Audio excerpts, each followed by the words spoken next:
Breaking news. This is Mazi Nnamdi Kanu's news, and also to the Biafran families. And I still remember say that the controversial Supreme Court judgment is what is giving birth to most of the victories being recorded in Biafra today. Yeah, it may sound awkward to your ears or to some ears of some laymen who don't want to improve their wisdom or their thinking faculty. Let me make this clear to each and every one of us. You see that the Biafra is progressing today. Biafra is moving faster than where it's supposed to be, is because Mazi Nnamdi Kanu have been held in detention. And the simple truth there is that the people holding Mazi Nnamdi Kanu thinks they are holding Biafrans. Think the holding of Mazi Nnamdi Kanu will stop things from flowing. Forgetting that when one king is born in a community, millions of kings are born the same day in another communities. That is exactly the point I'm trying to make here. Mazi Nnamdi Kanu, holding on Mazi Nnamdi Kanu, if they like, they can hold him as many times as possible, but they can never stop the Biafran ideology. The day Mazi Nnamdi Kanu was giving birth, millions of people that even better than Mazi Nnamdi Kanu was also giving birth on that same day. That is why you see, when they say, if one door no close, another one no go open, the people that use that proverb does not mean they don't have a handwork. It does not mean that they are jobless, that they can be able to just sit one place and be giving out this kind of proverb. My dear, it is for our own good. So if you must know, the controversial Supreme Court judgment and the IPOB resolution, that, what do they call it?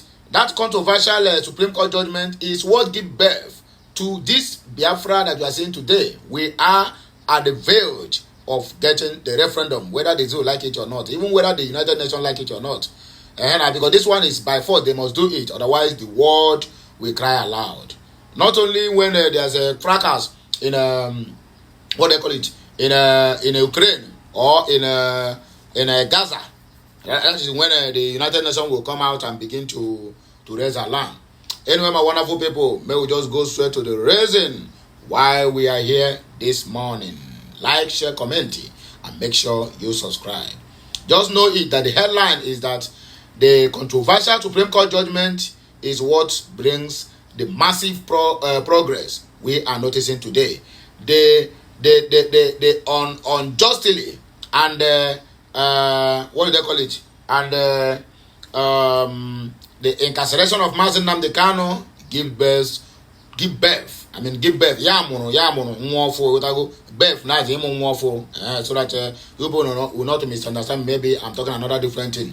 So that is the reason that illegal detention of Mazi Nnamdi Kanu also is what you make Biafra. I said it earlier that when they hold Mazi Nnamdi Kanu, and indirectly Mazi Nnamdi Kanu is the one holding them at their sukrutum. That is Oji and Akpamu.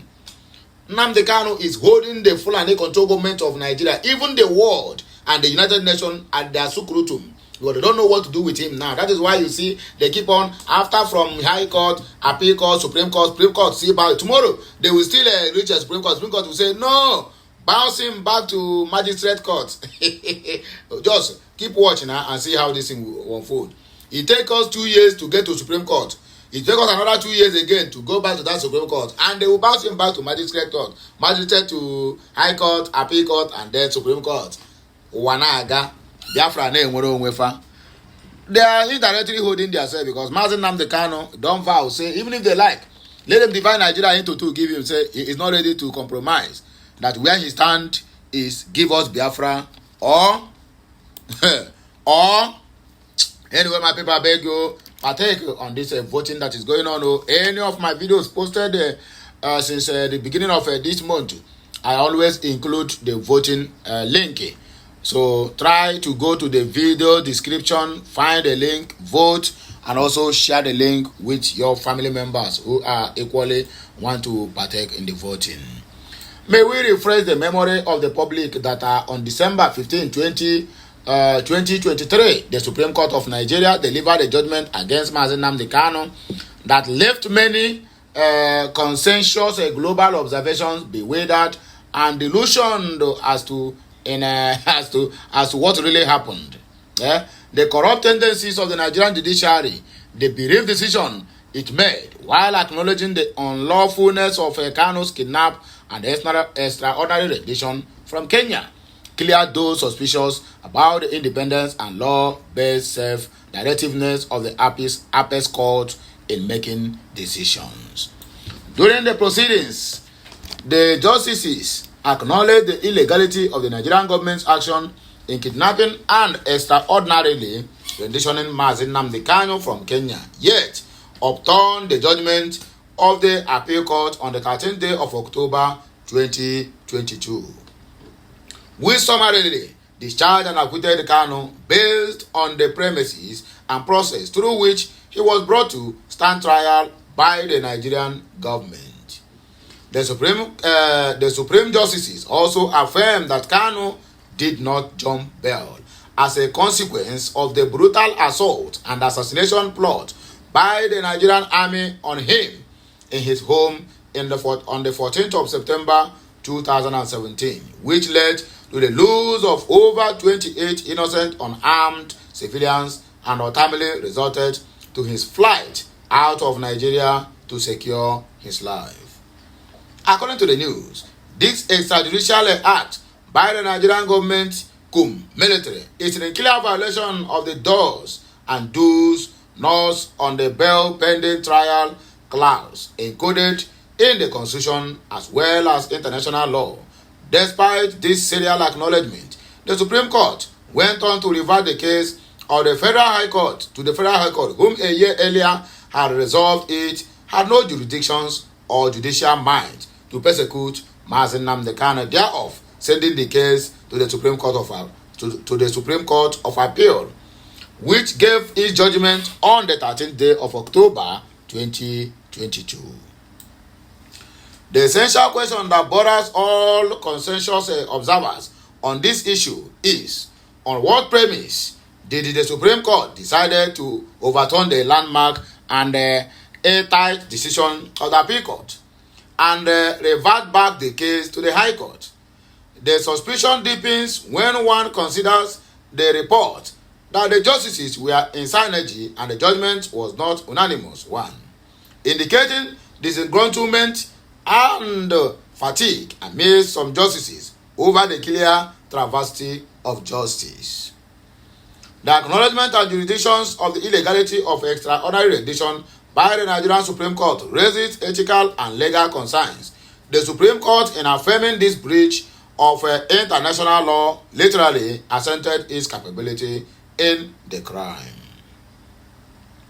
Its decision to return the case to the Federal High Court after taking cognizance of the self-evidential nature of the case rather than upholding the resolution of its subordinate court of appeal creates a paradoxical scenario, leaving many to question the motives behind such unlegal move.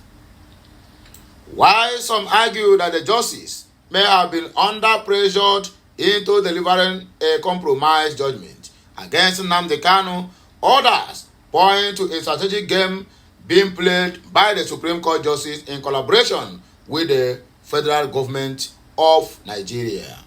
The fear of the legal, political, and diplomatic implications of affirming the illegality of Kanu's extraordinary rendition as the apex court of the land might have led the justices to take an unconventional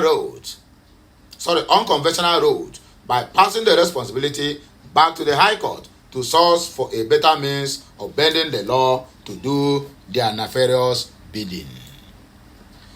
By reverting the case filed to the Federal High Court, the justices intend to wash their hands of a potential fallout from affirming the illegality of Kanu's extraordinary rendition. However, this clearly compromises the courage and independence of the apex court in judicial decisions making and has inadvertently compelled the indigenous people of Biafra IPOB movement to lose faith and confidence in the Nigerian judiciary and has promised to look for other means to resolve with the Fulani government the incarceration of her leader and Biafra in question.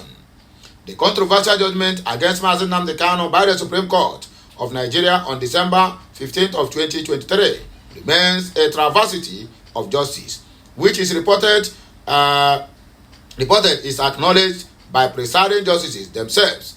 The acknowledgement of the illegality of extraordinary rendition coupled with the decision to return the case to the Federal High Court instead of making a law-based decision to uphold the judgment of the appeal court leaves a lingering sense of unease.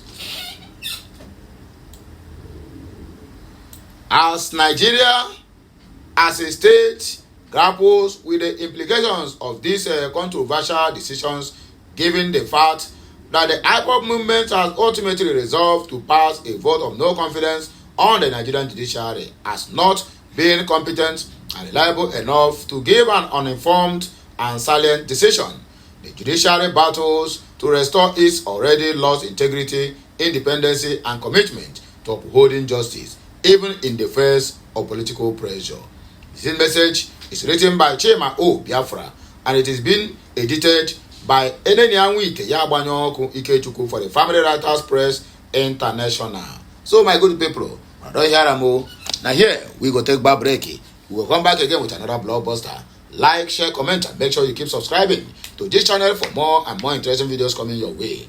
Remember, my name is still remain Amanda Nes, reporting live from the platform of Okute Daily Talk. All the way, my people, make sure you partake on this Biafran self-referendum e-voting that is taking place. And also partake on the hashtag Biafran self-referendum 2024. Drop it at the comment section.